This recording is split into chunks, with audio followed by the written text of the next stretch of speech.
Today's episode is sponsored by Vitality Health RX Supplements. Whether you're an athlete, a busy professional, or just someone looking to prioritize health, Vitality Health RX has what you need. With premium ingredients and rigorous quality control, their supplements support your body's natural functions. Visit shopvrx.com and use code FEELGREAT15 for 15% off your first order. Thanks to Vitality Health RX for sponsoring this episode. Now let's dive in. Welcome to the Feel Better, Feel Great podcast, episode 120. Achieve a radiant complexion, transforming your skin. I am Dr. Andrea McSwain. As we delve into the podcast, I want to remind you that while I am a medical professional, the information shared here is intended for educational purposes only. It is not a substitute for personalized medical advice. Always consult with your healthcare provider for guidance on your specific health needs. Now let's embark on this journey of health education together. Transforming your skin. It's a big goal, I think, but why not? It's our outer appearance. It has a lot to do with our overall health and well-being. It has a lot to do with conditions that show nutritional health and show inflammation concerns. And also, it's just that nice feeling to look in the mirror, to look at your hands, to look at your body and say, my skin looks healthy. I'm healing from the outside in by treating your skin. And I'm also able to see the skin as a reflection of your inner health. Here are some steps I want you to think about when you think about the idea of transforming your skin. And this part is just about your skin. So first of all, what is your skin type? Are you fairer complected, darker complected? How sensitive is your skin?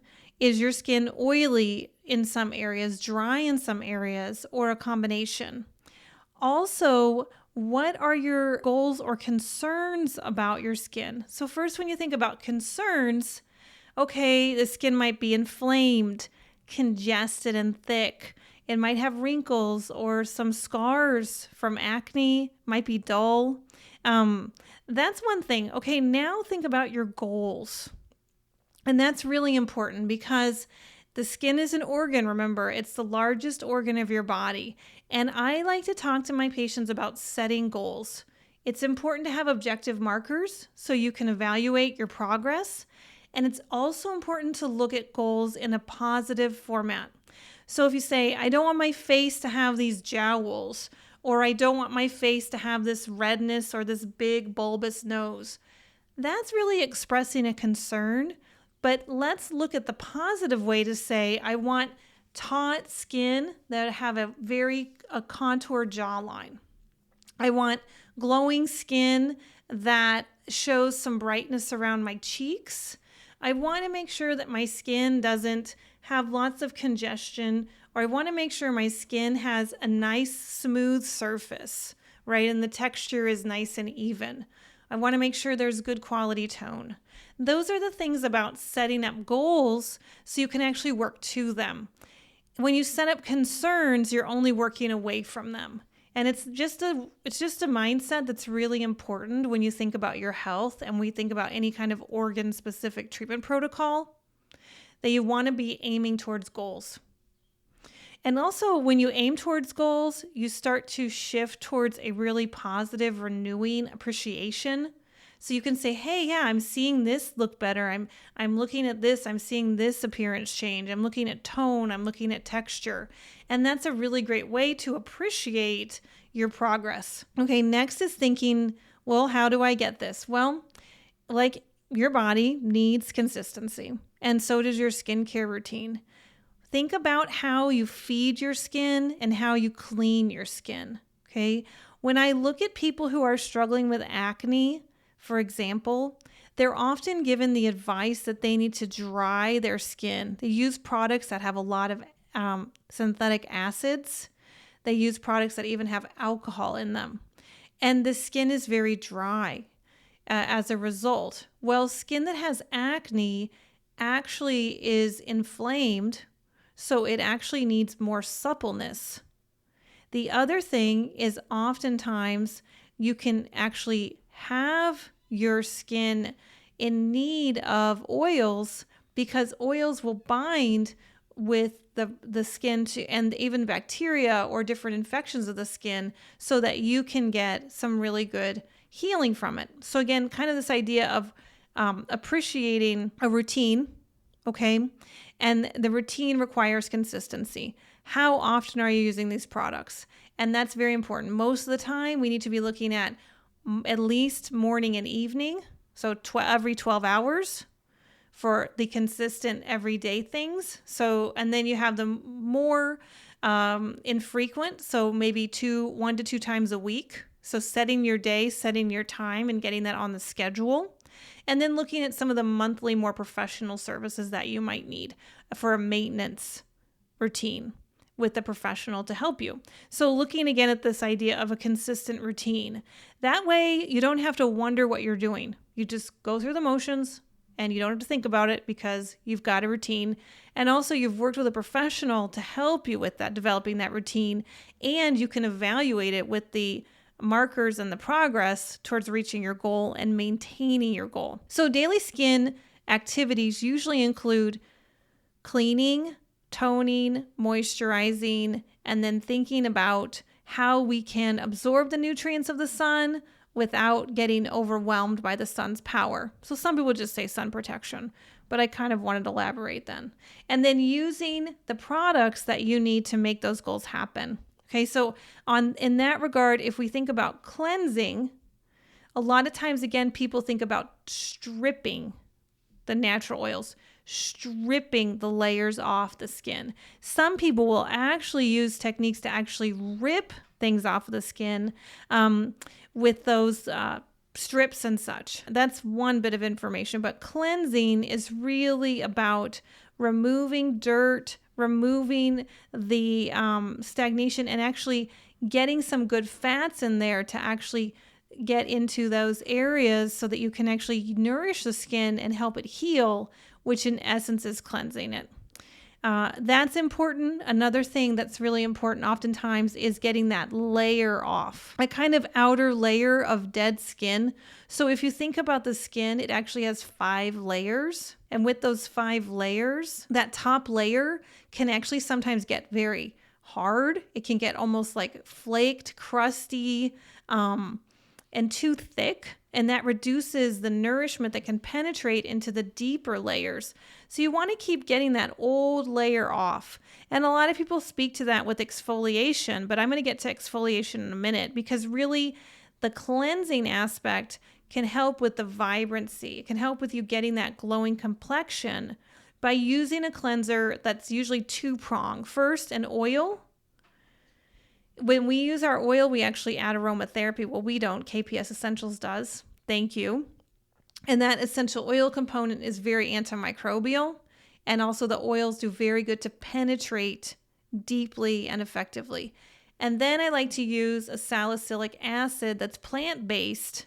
So it's creamier and it's more natural to the body, so we can help that outer layer routinely have the cleansing and kind of take off the extra stuff that can actually get stuck in that outer barrier that's not supposed to be there. So those are the ideas about cleansing. Now I want to go into exfoliating, because exfoliating, again, is removing those dead cells. Those things can get thick, even like crusty. And when you do the exfoliation appropriately, you can promote very healthy cell turnover. So what can happen is people look to exfoliation, but they really think again with this mindset of stripping or kind of undermining the natural integrity of that outer layer. There's really some bad exfoliants on the market, like chemical peels. So these are synthetic chemicals applied to the skin that will actually peel those layers so that people get this look that's very shiny, but it's actually because the skin is injured and it is inflamed so much that it's actually got this shiny, extremely dehydrated level that's been exposed now. So sometimes these chemical peels can actually destroy the upper layers of the skin to a level that gives a shiny, exfoliated appearance, but it's actually very damaging to the skin and causes microscarring, and then the skin continually starts to get more adhesive and reduces the integrity of the skin. And I want to make sure that you know that's not our direction here. From a holistic perspective and a plant-based perspective, and of course using rocket science technology, we can exfoliate in a way that also nourishes the skin. And the main way I like to do that, there's many ways, but one of the ways is pumpkin mask. So pumpkin is a superfood.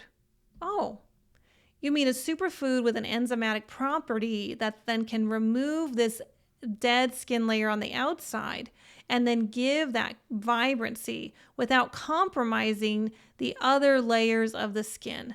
So we want that exfoliation to just take off that extra layer that's starting to accumulate at the top. We also want those superfood enzymes to be able to support the skin. And that is impressive.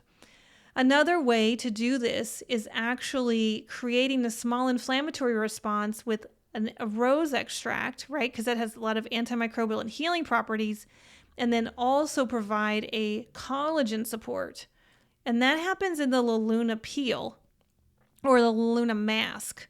And leaving that on for 10 or 15 minutes on the face and leaving it on actually on the hands for an hour or something can really contribute to a pro-inflammatory response to support exfoliation, and at the same time a collagen developing response. So now this outer layer has been removed that you don't need because it's just a layer on the top that's accumulating because dead cells are accumulating because the skin likes to pull out toxins. And so that's the natural progression of the skin, is to take these toxins through these layers and be able to kind of deposit these toxins outside the actual living layers of the cell, and then use the ways to get the exfoliation so it helps the body nourish and heal that outer layer. So that's a way to create this glowing vibrancy. Another thing is hydrating the skin. Not only does your skin need to eat, it also needs to drink. Again, thinking of your skin as the largest organ of your body and recognizing how much water it takes to keep the skin supple and hydrated so it can withstand the environmental toxins, the toxins of even the clothes that we have or the exposure that we have in our air, and then all the other sometimes hostile environmental situations, seasonal changes, cold, very hot, etc. So we want the skin to be hydrated. Otherwise, it can look very retracted and tight, and then that's very much an irritant to the skin. When we talk about sun damage, because we do want to protect ourselves from sun damage, not so much protecting ourselves from the sun, but actually protecting and preventing sun damage, okay? Because the sun makes us feel amazing. When people talk to me about how they want to hide from the sun, I think we were not designed for that. We were designed to protect from sun damage, from excess sun exposure, because it's an environmental exposure. But we are meant to receive the sun in a way to help heal our body, and we're supposed to receive that through the skin. So if you have a nourished, hydrated, cleansed, well-exfoliated skin, you're going to receive the sun and its healing properties. If the sun starts to damage the skin, because it is very taxing on the skin if the skin is not nourished, if the skin is dehydrated, or if there's an excessive amount of exposure, then this sun can become damaging. But so could anything if you had excessive exposure to it. It's same with cold. The skin can be damaged from cold. So if you look towards the benefits of the sun in moderation and how it specifically applies to your skin type and what your skin needs to maintain support so that when you have any kind of exposure, your skin gets healthy from it as opposed to being damaged from it. Looking into other micronutrients for the body, I discussed collagen, which is critical. Collagen needs vitamin C. And so when we look with an antioxidant healing serum for the skin, so this is everything that is beneficial to the skin is a lot about eating, right? You can't just eat one food. Your skin can't just have one product go on it and resolve what your skin needs for food and hydration.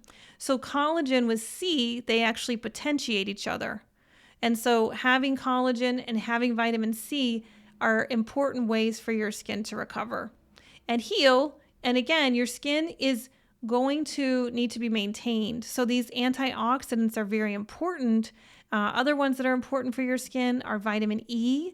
Vitamin A is so important for your skin that there's actually a synthetic that's commonly talked about, which are retinoids or retinol. It is a major product in the skin industry and is often done in a synthetic fashion instead of a plant-based fashion. When you have a plant-based vitamin A, your skin is eating. When you have a synthetic vitamin A like Accutane and retinol, now your skin is getting confused, and so it's not using that nutrient efficiently. When people look at vitamin A synthetics like Accutane, they have to be very careful because Accutane can actually be quite detrimental to not just the skin as an organ, but also the liver. So there is that level of synthetic toxins because when you absorb things through your skin, they're going into your body.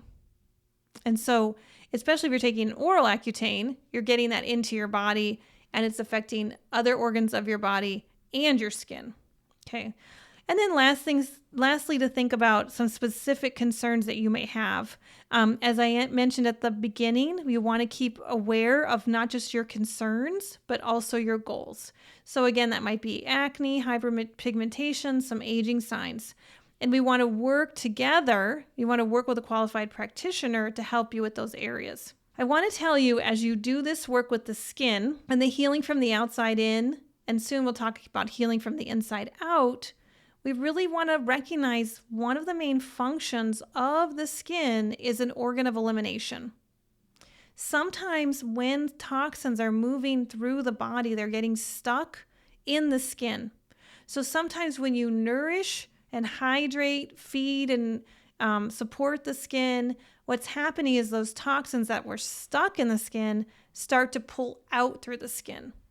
And that's another important aspect of the skin and the healing process that can sometimes be concerning to people when they start to heal some significant skin conditions, is they actually feel like it might be getting worse because now those toxins are getting pulled to the surface. And if that's the case, you want to keep looking at things that help the support of the skin. So now we're going to talk about some things that do that. First of all, sauna, infrared sauna helps open up those blood vessels, right? And sweating. Those are all really good things to help pull those toxins through the skin so they can be released from the skin. Okay. And then now looking at healing from the inside out so that we can look at lifestyle medicine factors as it relates to the organ of the skin so you can understand those ways to help you heal. Because we definitely think transforming the skin comes from the outside in and the inside out. Okay, so there is a liver skin connection. There is a, which is often present in acne. There is a gut skin condition, which is often present in rosacea and eczema and indigestion issues and gut microbiome issues. There is a skin lung condition, which is also manifested when people either have asthma concerns in one season or they have itchy, rashy skin in another season. So you can kind of see how these are related to each other from looking from the outside in for a symptom of the skin and looking from the inside out from an organ that's within the body. So lifestyle things that are really important from that inside out perspective is, of course, staying hydrated. How much should you have in a day?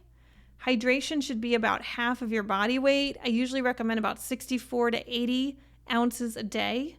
And getting that in divided doses, it's very important in the morning because you've been dehydrated overnight by not drinking. So 16 ounces of warm lemon water when you wake up. and then also 16 ounces with meals throughout the day will get you within 4 of those glasses at 64 ounces, and 5 of those glasses will get you to 80 ounces. And that's a very good amount of water. Can you have too much water? Yes. Different conversation, different podcast episode. Okay, now thinking about eating a balanced diet. So, of course, I strongly believe in plant-based diets. I don't necessarily believe in plant-exclusive diets, but I definitely believe in plant-based.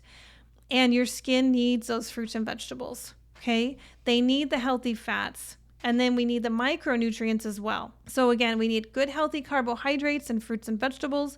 We need good healthy fats. And we need good healthy proteins. And then we need some micronutrients like the antioxidants. Looking at adequate sleep. So sleep is very important. It's definitely a time for your organs to have time to repair and rejuvenate. We see that a lot with the gut and definitely with the skin. And a lot of people recognize if they don't have the quality sleep, they can see it in their skin the next day. And now thinking about managing stress. And I think this is so important for the skin because I think you can see people's stress on their face. Because people hold tension in their face. They squeeze their eyes, they lower and furrow their brow, they pinch their nose. And then you have people who move their mouth around a lot and they're shifting their mouth all around and they have all this tension. So they're actually showing their stress oftentimes with these different skin concerns. So when we see stress in someone's face, then we look at what can we do for stress reduction. Well, one of those things is now we have the skin being stressed. So we want to look at directly nourishing, feeding, hydrating the skin. And then we want to look at some stress reducing techniques with deep breathing exercises, calming, taking the tension out of the shoulders, letting the eyes release and relax so that the eyes can stretch, and letting the face kind of unfurrow from that stress, as well as letting the body unfurrow from that stress, and the mind. And lastly, thinking about who to consult with. So when we look at consulting, I'm going to be pretty clear about that. A lot of people come to the practice because they're looking after working with a dermatologist has failed. And I have found that dermatologists are looking for disease. Dermatologists are trained that way. We're trained that way as doctors. They look at skin conditions as a disease. And there's an adage in dermatology, okay? If it's wet, make it dry. If it's dry, make it wet. And when in doubt, add steroids. And not all dermatologists look at it that way, but a lot of dermatologists do. They go to that adage. And what I have enjoyed working with over the last 6 years is holistic estheticians. Definitely the work of Natalie Novak and Ron Webb at KPS Essentials. Natalie Novak is a master esthetician who uses her knowledge of plants and herbs and the fundamentals of seeing the toxic solutions offered in that industry for the last 20-something, 30-something years to really recognize that the esthetician community needs to be led by people who are looking to heal these conditions through the fundamental practices of lifestyle medicine, understanding that the body needs to be nourished and healed instead of assaulted with chemicals, drying agents, steroids that are immune suppressive. The other thing is looking at the long game. Your skin is not static. It is dynamic. You're going to have your skin as long as you have your body. So you need to think about the skin healthy at 100. How can we keep the skin looking vibrant, glowing, radiant? Because it is an organ, and it's also an organ reflecting the organs that are inside your body. These are the things to think about when you think about skin. So oftentimes people are looking at how they need to get something cut out or get something removed, or in the same kind of line of thinking. But what if we could actually think about the skin from an organ perspective and think about when we're healing, we can think about healing from the outside in, and we can see that healing happening through a transformative radiant complexion. So the key to transforming your skin is in a holistic approach where you have the consistency in the patients to look at what you need to be doing on a routine basis for your home treatment, how to work with professionals to support you, and gain an education about what this organ needs so that it can really optimize. Thank you so much.